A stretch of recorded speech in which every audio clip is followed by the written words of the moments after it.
테마에 대해서 우리가 말씀으로 은혜를 나누고자 합니다. 잠깐 기도하겠습니다. 하나님 아버지 감사합니다. 저희들은 죄로 인해서 영원히 죽을 수밖에 없었습니다. 그러나 하나님께 저희들을 사랑하시고 예수님을 이 땅에 보내셔서 십자가에 못 박혀 피 한 방울 물 한 방울 남기지 않으시고 쏟으시기까지 하시면서 우리의 죄를 대신 갚아주셨습니다.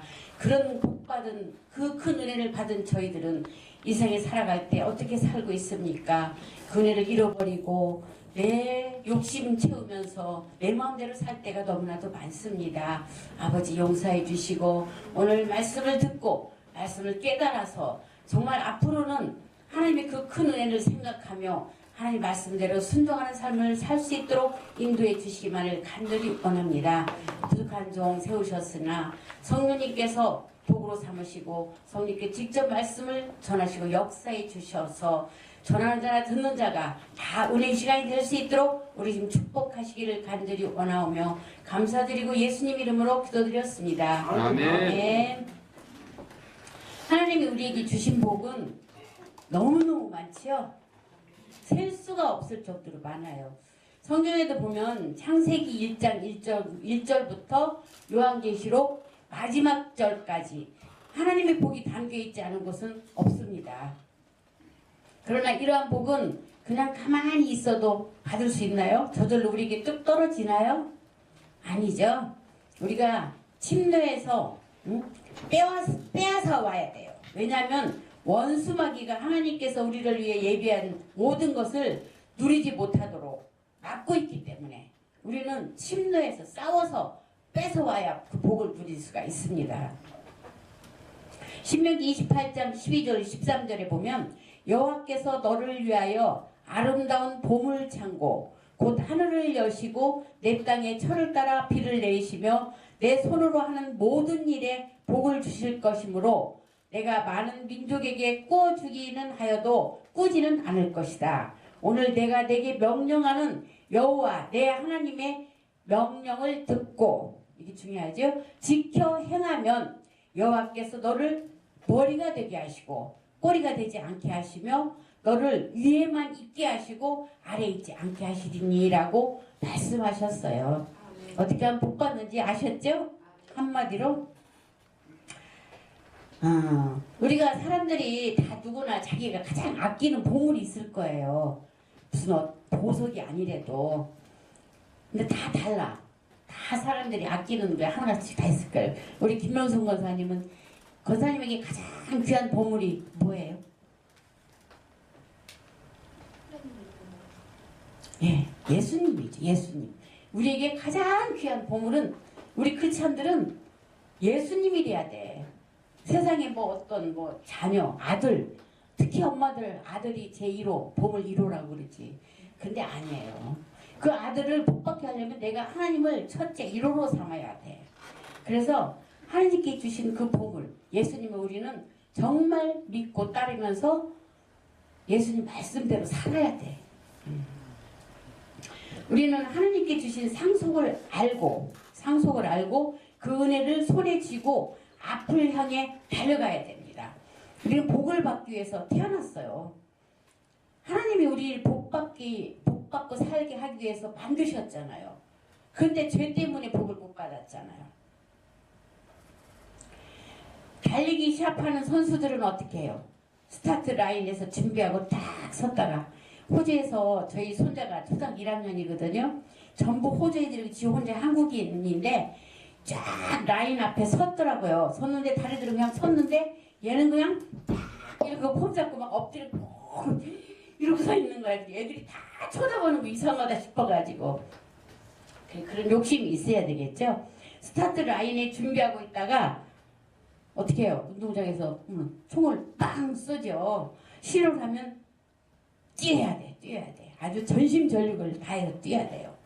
우리는 하나님의 축복의 상속을 다 받아야 하기 때문에 희망에 찬 꿈을 마음에 그려놓고 그 꿈을 표대로 세워두고 바라보고 뛰어가야 돼.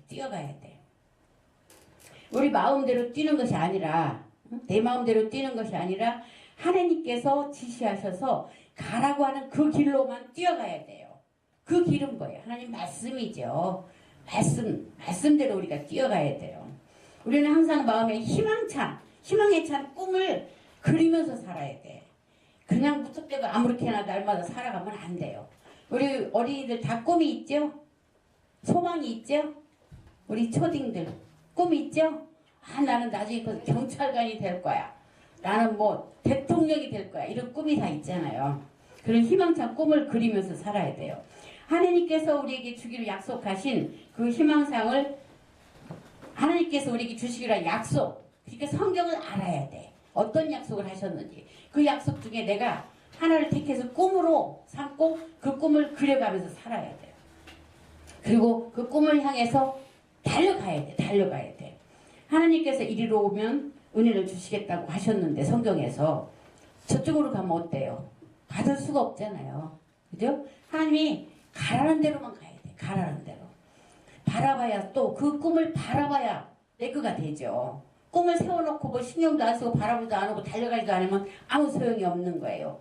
무엇이든지 바라봐야 돼. 그리고 그 꿈을 위해서 이루기 위해서 또 필요한 게 있어. 가장 귀한 기도를 해야 돼. 기도하고 그것을 통해서 무엇이든지 이룰 수가 있는 거예요.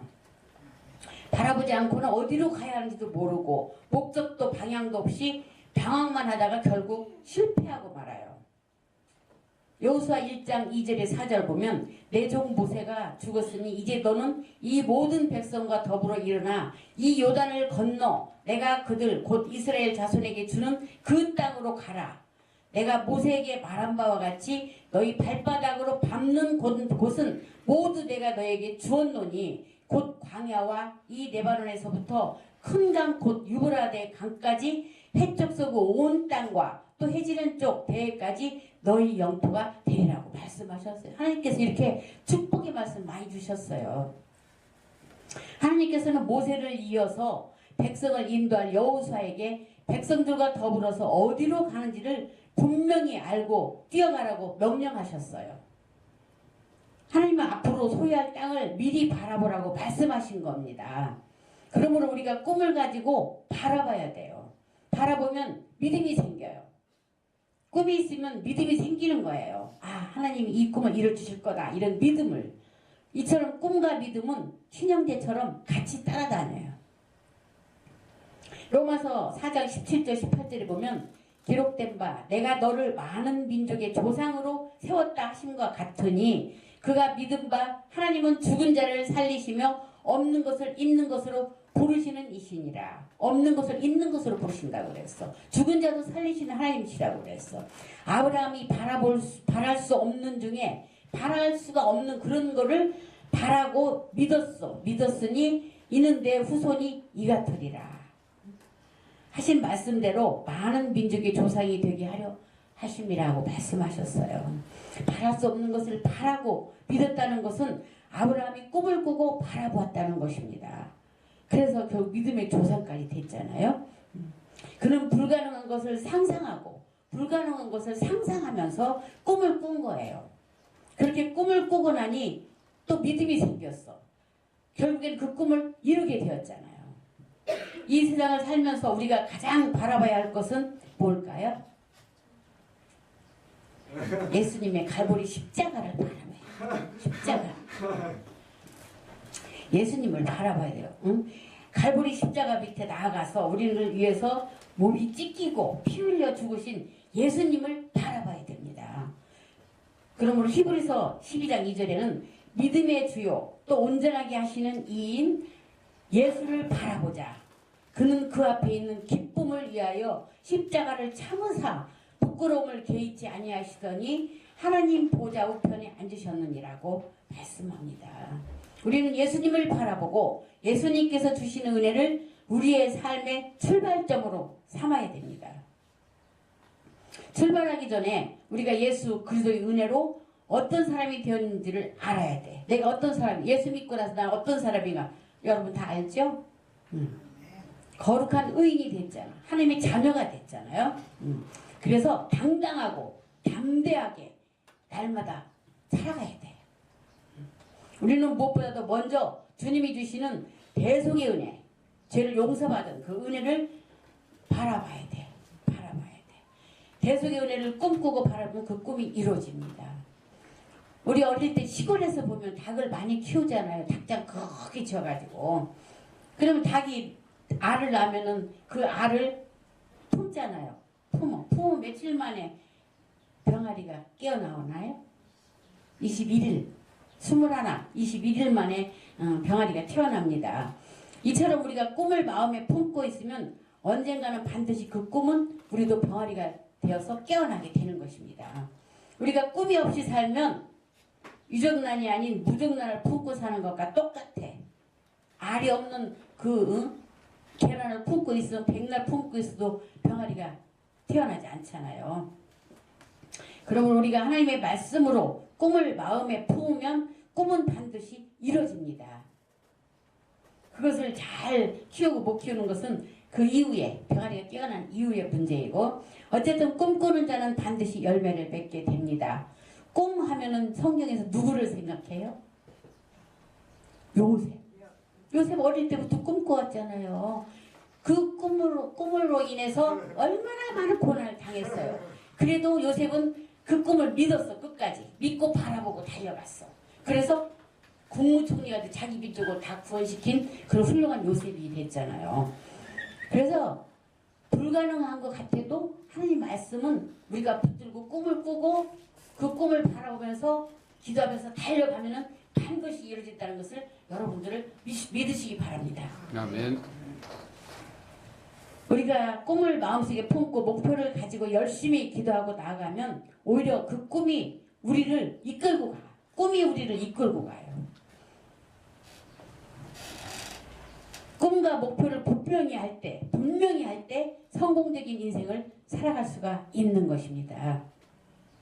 미국의 템플 대학을 설립한 러셀 코넬 박사는 제1차 세계대전 직후에 미국의 백만장자 4,000명을 조사했대요. 그들이 어떻게 백만장자가 되었는지를 조사했다고 그래요. 그런데 놀랍게도 그들 중에 고졸 이상 학력을 가진 사람, 이게 고졸만이 아니고 고졸, 대졸 이렇게 고졸 이상 학력을 가진 사람은 불과 6,000명 중에서 69명밖에 안 됐다고 그래요.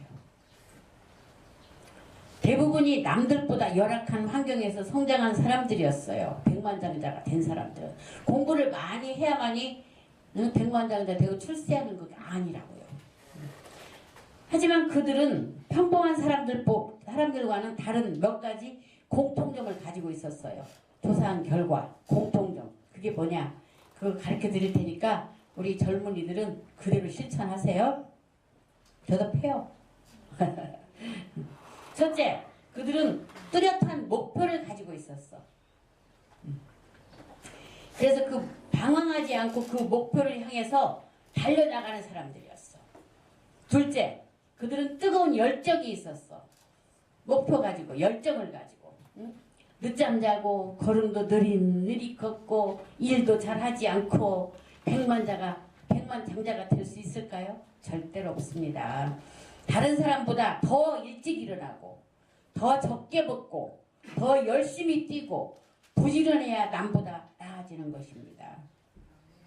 우리 큰딸이 돈을 모으기로 지금 작정을 결심을 했거든요. 그래서 내가 너희들은 돈 모으려면은 외식을 하지 마라. 외식을 너무 좋아해. 아주 미식가야, 미식가. 여행 좋아하고. 여행 가는 돈이 얼마나 많이 들어요. 그거를 하지 말아야 된다 그랬더니 엄마 우리는 그거 빼면 시체야. 그러니까 돈 못 모으죠. 그죠? 그래서 더 일찍 일어나고 더 적게 먹고 더 열심히 뛰고 부지런해야 남보다 나아지는 것입니다. 그런데 무엇보다도 이 사람들에게 가장 중요한 것은 세 번째예요. 세 번째. 그게 뭘까요? 적어놔요. 적어놔. 불태전의 인내심.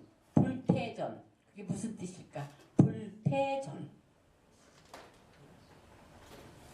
후퇴하지 않고 목표를 향해 달려가는 거. 그게 제일 중요해요. 중간에 포기하지 않는 거.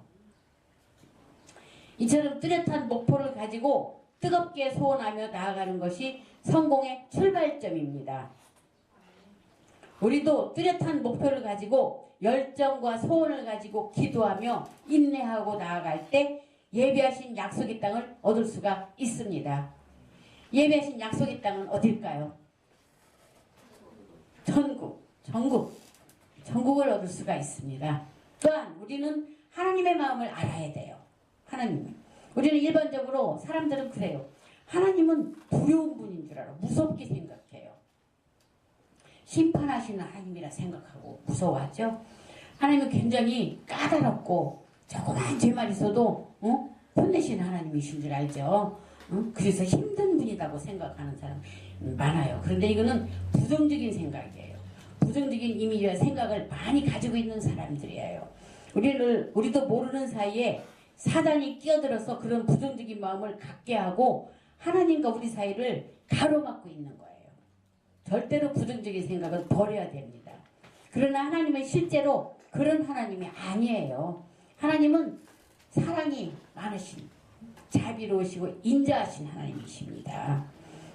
이사야서 41장 10절에 보면 두려워하지 말라. 내가 너와 함께함이라. 놀라지 말라. 나는 내 하나님이 됨이라. 내가 너를 굳세게 하리라. 참으로 너를 도와주리라. 참으로 나의 의로운 오른손으로 너를 붙들리라고 말씀하셨어요. 이와 같은 말씀을 듣고 있을 때 우리는 하나님께서 진정으로 나를 사랑하시는구나 라고 느껴야 돼. 말씀을 자신에게 주신 말씀으로 받아들여야 되는데 나와는 상관없는 것으로 받아들이고 소용없어 이렇게 생각하는 사람은 복을 받을 수 있겠어요? 없죠. 그죠? 여호수아 1장 5절에 보면 내 평생에 너를 능히 대적할 자가 없으리니 내가 모세와 함께 있었던 것 같이 너와 함께 있을 것임이니라. 내가 너를 떠나지 아니하며 버리지 아니하리니 라고 기록되어 있습니다. 내 평생에 우리를 능히 대적할 자가 없다. 사단도 우리에게 대적할 수가 없어. 왜? 나와 하나님 함께 하시는데 사단이 우리를 어떻게 대적해? 능력의 하나님이 나와 함께 하시고 나를 도와주시는데. 그래서 그런 생각 가지고 우리는 당당하고 담대해야 돼. 강해야 돼. 강하게 담대하게 나가야 돼. 예수님께서도 볼지어다 내가 세상 끝날까지 너희와 항상 함께함이라고 말씀하셨습니다. 우리는 이러한 말씀을 기억하고 진정으로 감사하고 찬양하는 삶을 살아야 됩니다.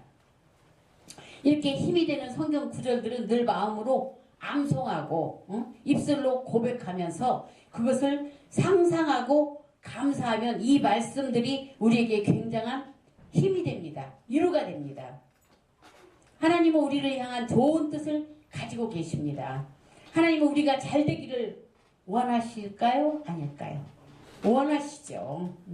주님은 도둑이 오는 것은 도둑질하고 죽이고 멸망시키는 것뿐이요. 도둑은 누구예요? 사탄 마귀지.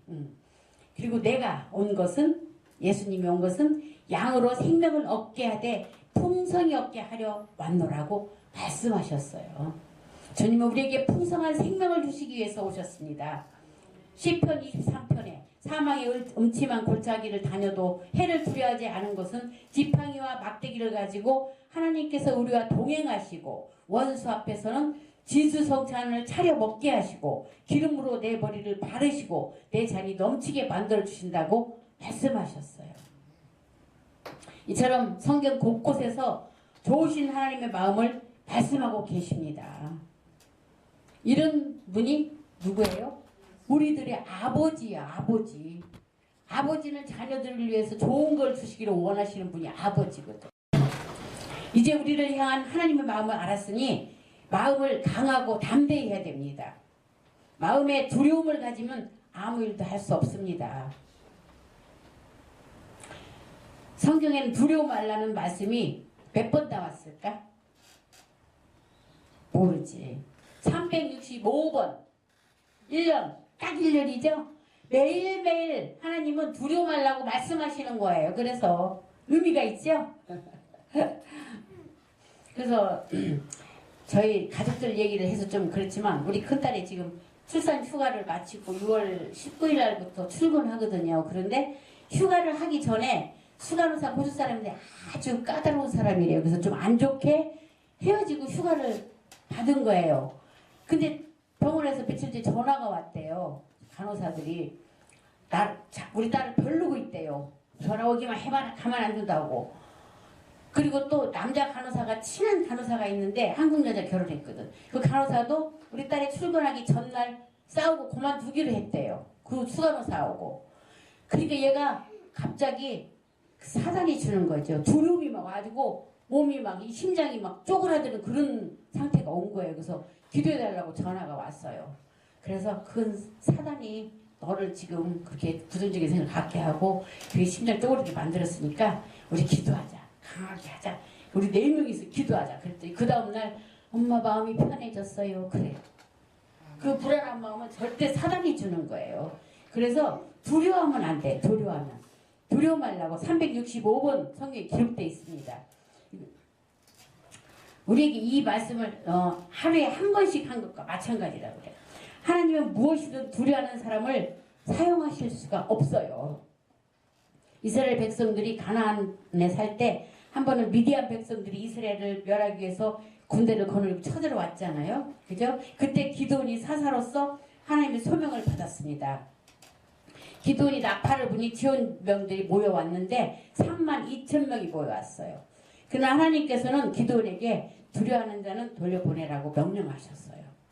그러나 한두 사람들이 서로 옆 사람을 서로 이렇게 보더니 달아나는 거예요. 한 사람 한 사람 도망가는 거예요. 22,000명이 도망갔어. 그리고 결국 남은 거는 1만 명 남았어요.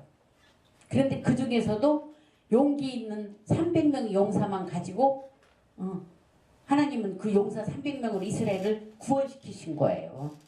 그래서 두려워하는 사람은 하나님이 사용하시지 않으셔요. 이처럼 두려움은 하나님이 역사하심에 큰 방해와 해방이 되는 겁니다. 우리가 두려워하고 무서우면 차라리 일을 하지 않는 것이 좋아요. 두려워하면서 하면 아무 소용이 없어. 효과가 없어.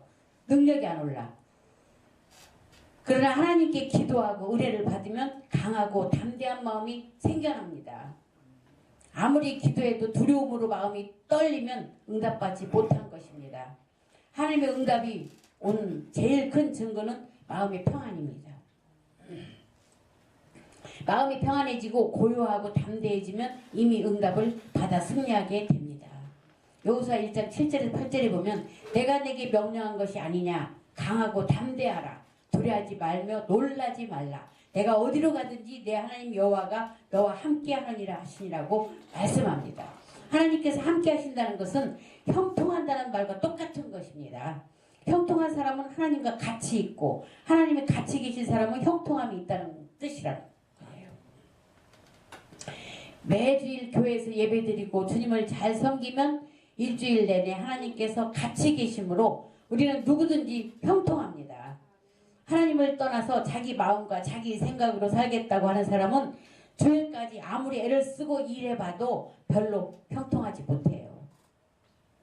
히브리서 10장 38절은 나의 의인은 믿음으로 말미암아 살리라. 또한 뒤로 물러가면 내 마음이 그를 기뻐하지 아니하리라고 하셨느니라고 기록되어 있어요. 절대 뒤로 물러가면 안 돼. 응? 아까 뭐라 그랬죠? 불태전.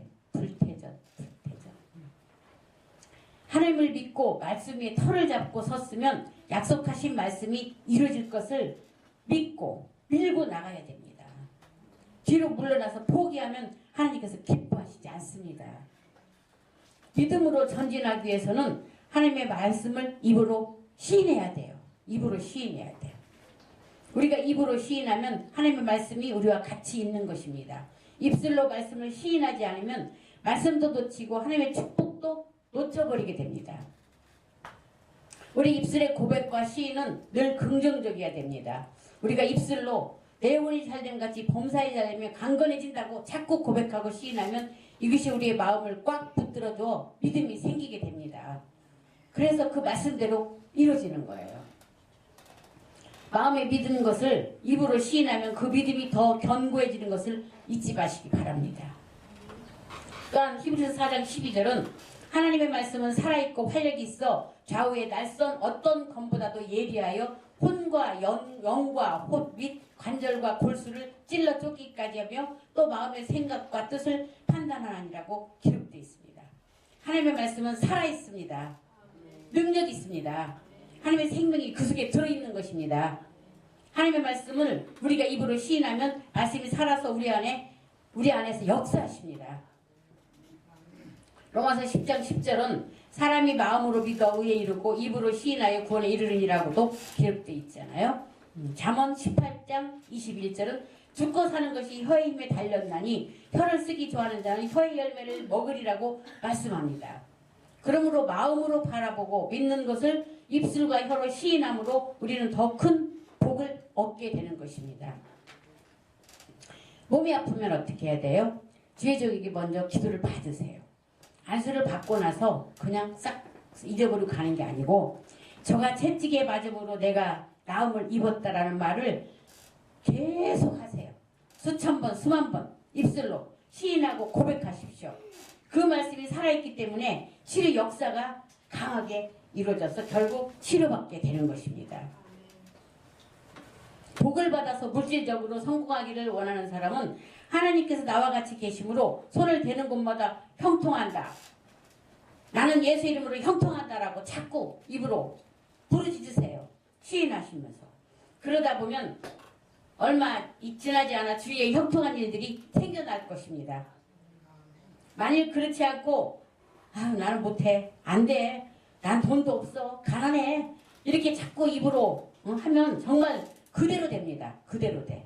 말한 대로 돼요. 우리가 역사를 통해 보면 위대한 일을 이룬 많은 사람들이 어머니 격려말로 잘된 사람들이 성공한 사람들이 많아요. 어머니가 얼마나 중요한지 몰라. 자녀 교육에서는. 에디슨이 누구예요? 우리 학생들 뭘 발명했어요? 잘하네. 그거 모르는 사람 하나도 없을 거예요. 그죠? 근데 에디슨은 어렸을 때 어땠나 알죠? 다 알 것 같아. 그 어머니의 격려의 말로 훌륭한 사람이 된 거예요. 학교 다니면서 학교 교장 선생님이 직접 학교에서 얘는 바보 천치라고 쫓아냈어. 가르칠 수가 없다고. 너무 바보 같고 멍청하다고 쫓아내버렸어. 학교에서 교장 선생님이. 그래도 그 어머니는 에디슨에게 너는 특별한 사람이다. 너 같은 사람은 백에 한 사람도 보기 힘들다. 참으로 영리하고 훌륭한 사람이다라고 날마다 격려해 줬대요. 그러자 그는 전기로 세상을 밝히는 백열등, 그죠? 백열등뿐 아니라 기막히고 어마어마한 많은 것들을 발명한 위대한 발명가가 되었습니다. 에디슨 머리가 얼마나 큰지 알아요? 대갈보라 그랬어. 머리통이 컸어요. 머리 큰 사람이 머리가 좋은가 봐. 바로 그 어머니 믿음과 입술의 말 때문에 에디슨은 위대한 발명가가 된 것입니다. 이 말이 얼마나 중요한지 몰라요. 이처럼 우리는 말을 통해 죽이기도 하고 살리기도 하고 성공하기도 하고 실패하기도 하고 복을 얻기도 하고 복을 잃어버리기도 합니다. 말을 함부로 하지 마십시오. 그러므로 우리에게 생명을 주고 부귀와 영화 그리고 존귀와 복을 만들어주는 것이 좋습니다. 사실 다른 사람들이 우리를 위해서 그렇게 좋은 말을 많이 해주기는 쉽지 않죠. 그냥 지금부터 내가 스스로 우리 자신에게 자꾸 말을 하고 고백하고 시인하십시오. 내가 나를 시인하십시오. 우리 입술의 말을 통해서 진정으로 환경이 변화되고 문제가 해결되며 기적이 일어날 것입니다. 내가 나를 축복하는 말을 자꾸 하세요. 우리가 하나님 앞에서 복받고 살려면 제일 먼저 마음속에 목표 있는 꿈을 가져야 합니다. 그리고 그 꿈을 뭐라 그랬어요? 바라보고 그걸 이루어질 걸 믿고 기도하라고 그랬어요. 믿음이 생기면 그 믿음이 기적을 만들어내는 거예요. 그 꿈을 바라보고 믿고 기도하면 그 믿음이 기적을 만들어낸다고. 이제는 그 꿈과 믿음을 입으로 시인해야 됩니다. 바라보고 기적이 일어날 것을 믿고 입으로 시인하십시오. 그러면 바라보고 믿고 고백한 대로 이루어질 것입니다. 우리 모두 입술로 시인하여 형통과 성공의 복을 받으시기를 복 주시기를 원하시는 주님의 이름으로 축원합니다. 기도하겠습니다. 사랑의 아버지 하나님, 우리에게 항상 좋은